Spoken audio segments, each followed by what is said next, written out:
Number one, it's start early. Number two, look, these are daunting processes. I can tell you firsthand. It is not, this is not off the shelf stuff. It's not what you'll learn in a financial literacy class in high school or college. In this episode of Decoding Retirement, we're going to tackle two things. First, we're going to break down why financial planning is so critical for families affected by autism. And then we're going to challenge conventional wisdom so that you'll think differently about how you plan for or live in retirement. We're going to start with CEO of Autism Speaks, Keith Wargo. Financial planning is so critical for families affected by autism. They need to think about their retirement plans. They might need special needs trust. They might need to think about ABLE accounts. And those are just some of the topics we'll tackle today with our guest, Keith Wargo. He's the CEO of Autism Speaks. Keith, welcome. Thanks for having me, Bob. I'm pleased to be here. It's a pleasure. So let's start here. Why is it so critical that people's families affected by autism think about financial planning? Well, financial planning is probably one of the most urgent and frankly under-discussed needs, as you said, for the long term. Autism is a lifelong condition, and many families spend a lot of time thinking about their children and planning the therapies and the work that needs to be done up front on that through childhood. But the fact of the matter is, in this country we have 6 million adults who are autistic, and 70 to 100,000 age out of services, children's services every single year. So there's a huge need, and oftentimes it's under researched by families who are frankly in the moment trying to work with their loved ones and their families and the children to get them the services they need. So we think it's really important to have this on the radar screen as early as makes sense. Yeah. So here we spend a lot of our focus on retirement planning, and I'm curious from your perspective whether families affected by autism need to save differently, maybe save less for their own retirement and save more for their children, or how do you strike a balance when you think about saving for your own needs as well as the needs of your child? Yeah, I mean, it's something we hear about all the time, and obviously, it's a very personal decision depending on your resources. We think it's important for individuals to focus both on their own retirement and their own needs, as well as be thinking about their children's needs, and that can be challenging, right? That's a lot to take on. In some cases, it may be that delaying retirement may be possible or unavoidable. But we think the most important thing is to be informed and to really think about structuring and setting things up early. It's definitely more complex and more complicated, and it's something we talk to individuals and families about all the time to help them understand the resources that are out there. But it's definitely complex and it's daunting. So one of the accounts that families affected by autism set up would be a special needs trust. One, maybe walk us through what that is, and then some of the mistakes that people make when they're setting that up and how they can avoid those mistakes.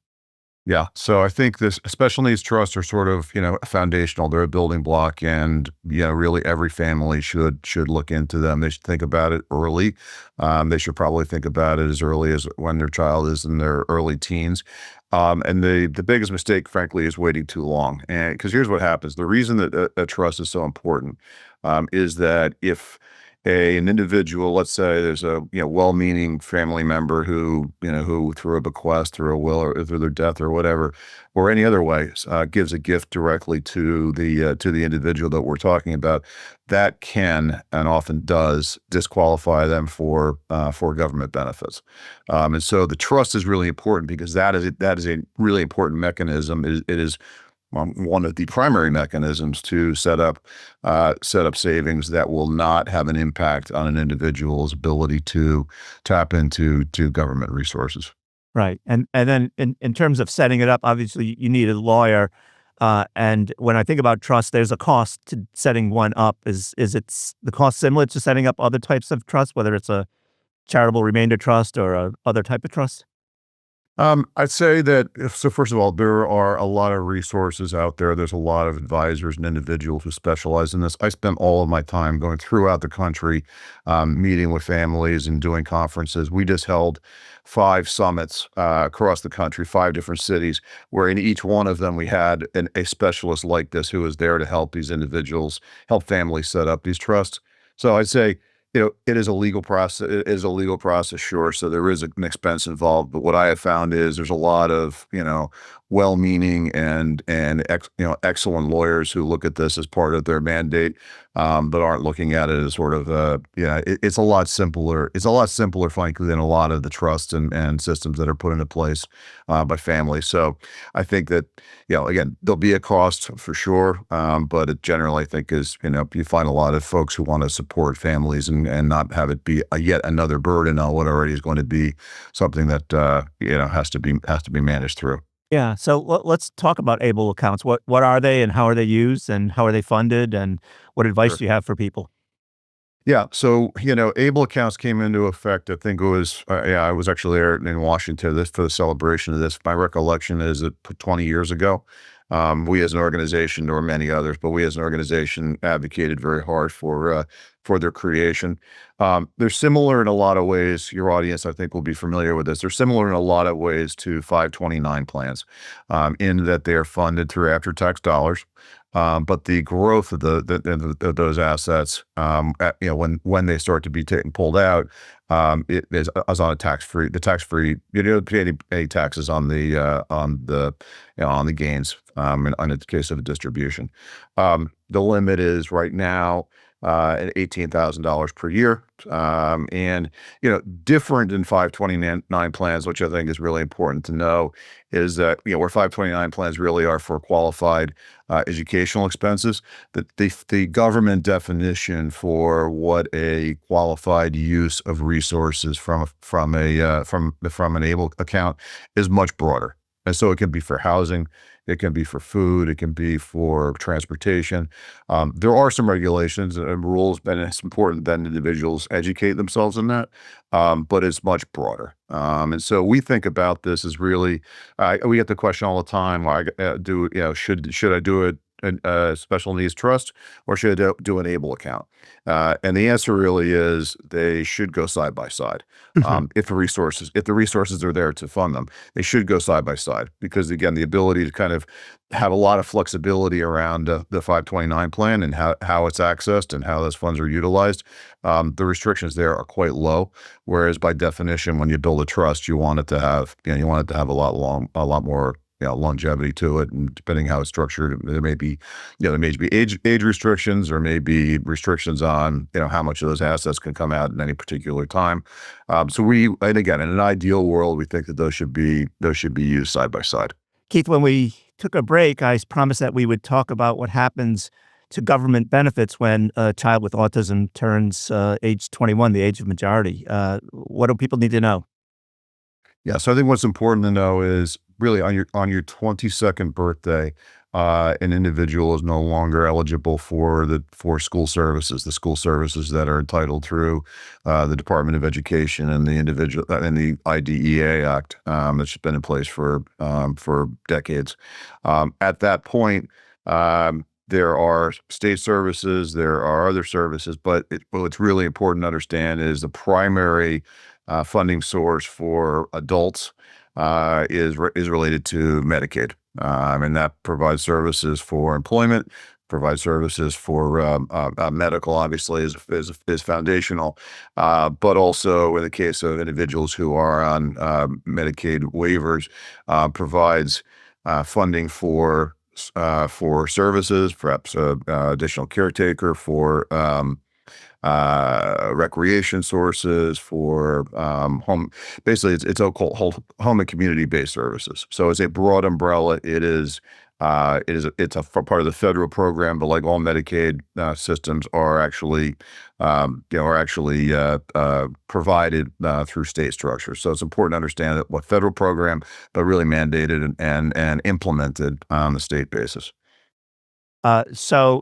We're talking as the Senate is now debating the one big beautiful bill, and there's a great deal of talk around Medicaid being cut. I'm curious for your thoughts around what families with children with autism need to know about the possibility of funding going away for what is probably a large source of help for children of this, right, with autism. Yeah, I mean, we're watching this really closely. We've been around we're celebrating our 20th anniversary, and we have a long legacy of advocacy in Washington and on a state level. One of our kind of cornerstone achievements over our first 20 years was to get all 50 states to provide insurance coverage for autism therapies. That's a crown jewel of what we've done. We've worked with administrations on both political parties. We look at autism as being a nonpartisan issue, and we're working right now with both the legislative branch as well as the executive branch to make sure that it's understood these needs are there. Yeah. So I know firsthand that parents who have children with autism worry that as they age or pass away, who will take care of their child? What advice do you have for those folks who are on the precipice of this happening or who are dealing with it? Yeah, yeah. I mean, this is one of the most difficult and heartbreaking and and challenging needs. I mean, uh, I'll throw a stat out for you, which is a little bit off topic, but only 25% of individuals with autism live outside of the homes of their caregivers, and at this point, the majority, about 50% of those caretakers or family members or whatever, are over the age of or 60 or over. So we know that this is a really critical topic, and so what I would say is it's not it's important to start implementing the tools that we've already kind of talked about in this discussion.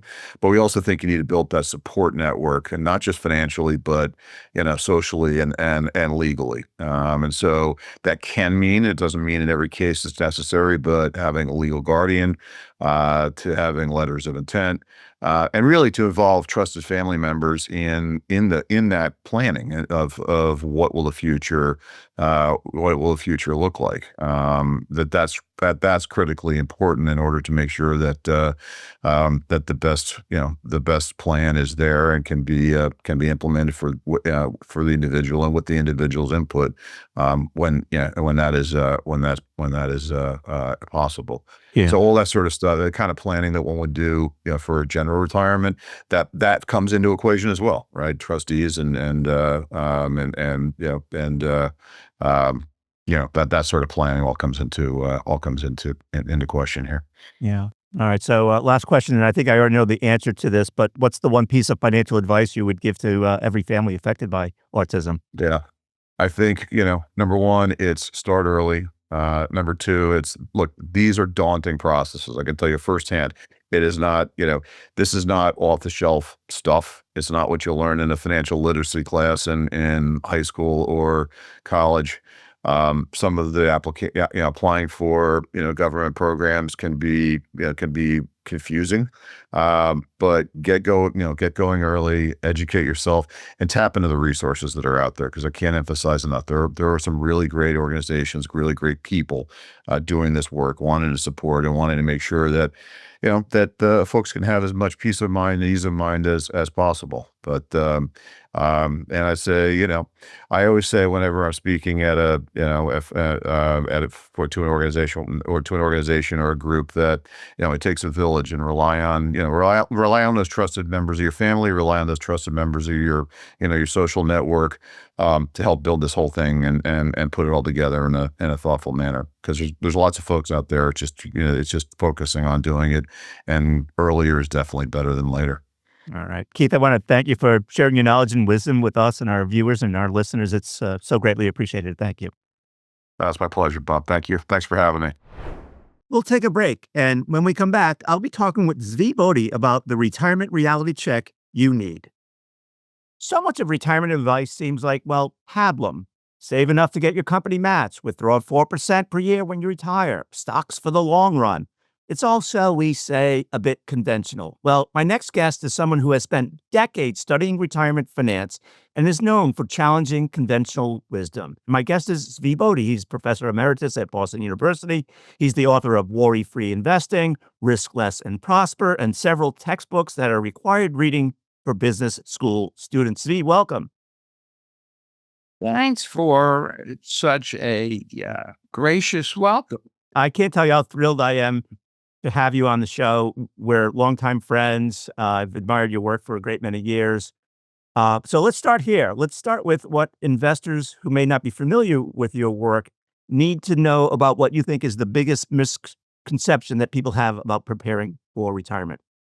It starts with the issue of consumption is the objective, not investment returns necessarily. Yes, investment returns are very important, but the most important thing is maintaining a certain standard of living. So the first thing that I discover when I start talking to people about it is that they don't really get the economist's distinction between nominal and real rates of return or income and spending. The difference being nominal is just the number of dollars, not corrected for inflation. And real income and spending is corrected for inflation. Now, right there, it can get confusing. And what I've discovered when I talk to people about this is it's about there that they tune out. Because what do you mean real versus nominal? Well, the problem is, what base year are you going to use for adjusting for inflation? Certified financial planners aren't taught this necessarily as part of their curriculum. This is, as you said, the economist's point of view on financial planning. Is that fair to say? It is fair to say, but it's also the only way that makes sense. Because if what you're concerned about is your standard of living, then what you care about is what your income is going to be and your spending is going to be adjusted for inflation. If I just give you two numbers, if I say to you, okay, I'm going to make $200,000. Now, how does that compare to today? I don't know without a projection of inflation. So the place that I start explaining finance, personal finance, Series I savings bonds. Why? Because there you have it, the difference between real and nominal. They offer us a fixed real rate of interest for 30 years. Okay. They don't pay anything. It's all compound interest, like a savings account, savings bonds. Now, if you understand how these bonds work and why they are the safest possible place to invest your money, then you're going to have a decent handle on how to think about inflation and taking inflation into account properly. My guess is, I don't know what percentage it is. My guess is there are lots of professional financial advisors who, if you say Series I savings bond, should I invest in Series I savings bond? We'll say, no way. So you've written these books about worry-free investing, safety first principles of investing, and you have famously said, Yeah, and I've seen you debate Jeremy Siegel in the past, who does advocate for stocks for the long run, and you tell people that stocks are risky for retirement planning, which goes against the grain of what most advisors tell people. Maybe just talk a little bit about that perspective, about maybe why Absolutely. stocks Yeah, are risky. Yeah, right. So first of all, let me say that this is something I am accused of being wrong about. Okay, not just because Jeremy Siegel disagrees with me, but because virtually the everyone. whole establishment. If you talk about anti-establishment, this is the thing that gets me into trouble. And you know, the first thing I say is, well, if you think I'm wrong about this, you must think Paul Samuelson is wrong about this, because I learned from Paul, the famous economist, that the notion that stocks are not risky in the long run is a fallacy. It's a misunderstanding of how to think about risk. And in fact, he was one of my teachers. He was my most important teacher at MIT when I did my doctoral work. His explanation is, just as the longer you go into the future, the more likely it is that you'll get closer to the mean. The probability that you'll earn less than that if you invest in stocks gets smaller and smaller the further you go out. Okay, so that is true, and it leads one to think, oh, so they're safe in the long run. But the worst that possible outcome that you can have gets worse and worse the further out you go. I'd love to ask more questions about things we didn't get to. Maybe in another episode, you'll come back and join us. But in the meanwhile, thanks for sharing your knowledge and wisdom with us. My pleasure. Before we go, we had a piece of viewer mail asking about Lisa Featheringill's property purchase with her son and how it was legally structured. Lisa was nice enough to send us video explaining how she did it. The property is titled as tenants in common, which means that my ownership share will pass according to my will, specifically to my husband. If I pass away, he would then co-own the property with our son. Now, if both my husband and I pass away before the home is sold, then our estate planning documents will determine the next steps. But we also create a shared equity agreement, which details the financial terms. My contribution, which was the original down payment, as well as paying for improvements, is considered an investment. When the property is sold, I'll get my investment back, and then my son and I will split the net proceeds, net of the mortgage, equally. So this is not considered a gift for gift tax purposes, rather a financial arrangement like a joint purchase. Thanks for watching Decoding Retirement, and be sure to follow us on YouTube or wherever you get your podcasts. This content was not intended to be financial advice and should not be used as a substitute for professional financial services.